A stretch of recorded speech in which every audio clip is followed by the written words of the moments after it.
welcome to Medical Dialogues, your daily dose of health and medical news. I am Dr. Nandita Mohan and here are the latest reports from the world of medicine. Raspberries might benefit patients with hyperglycemia and dyslipidemia. Raspberries are a delicacy, especially with its flavor introduction in ice creams, right? In recent years, there has been an increase in the raspberry production and consumption, mainly due to its polyphenol content, the bioactive compounds that help reduce the blood glucose levels and also stabilize the blood lipid profile. In a recent study published in the Journal of Medicinal Food, researchers have reported that raspberry as a promising alternative in the treatment of hyperglycemia and dyslipidemias. Most of the polyphenols have been found to reduce the risk of chronic diseases like diabetes, obesity, cardiovascular disease, cancer. The study has shown that red raspberries, along with a range of other berries, may benefit to people with type 2 diabetes, most notably can increase in insulin sensitivity.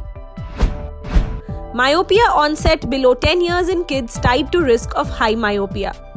All children with myopia beginning before the age of 10 are at high risk for myopia later in life as well, and children with myopia starting before the age of 8 require special attention. According to studies, myopia is growing more widespread in youngsters. While there is no correlation that has been shown, evidence indicates that children who spend more time indoors performing near-focused activities have greater rates of myopia than those who spend more time outside. A recent study reveals that children who have myopia onset below 10 years of age were at risk of developing high myopia of early age. As a result, this study points out the high prevalence of high-impact myopia in children with early age onset. CRP levels elevated in patients with atopic dermatitis and sleep disorders. Atopic dermatitis is an inflammatory skin disease common in adults and children. It is associated with a significant reduction in quality of life and numerous systemic comorbidities. However, there is no clarity on the association between atopic dermatitis, sleep disturbance, and even systemic inflammation. A recent study reported that adults with atopic dermatitis are at an increased risk of developing sleep disorders, which is associated with higher levels of inflammatory biomarkers C-reactive protein. This may substantially increase the risk of developing adverse cardiovascular outcomes and mortality.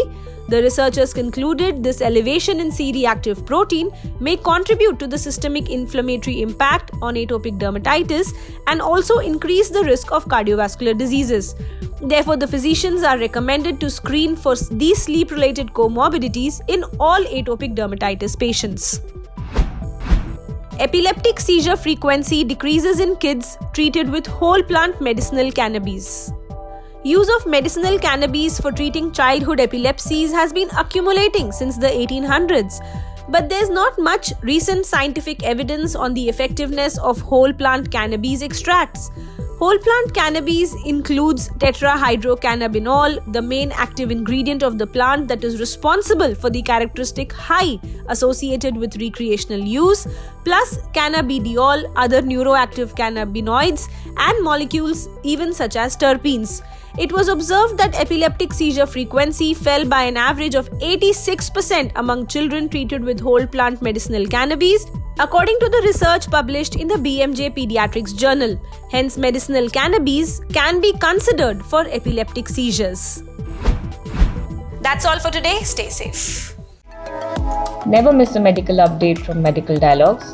Like, subscribe, and press the bell icon.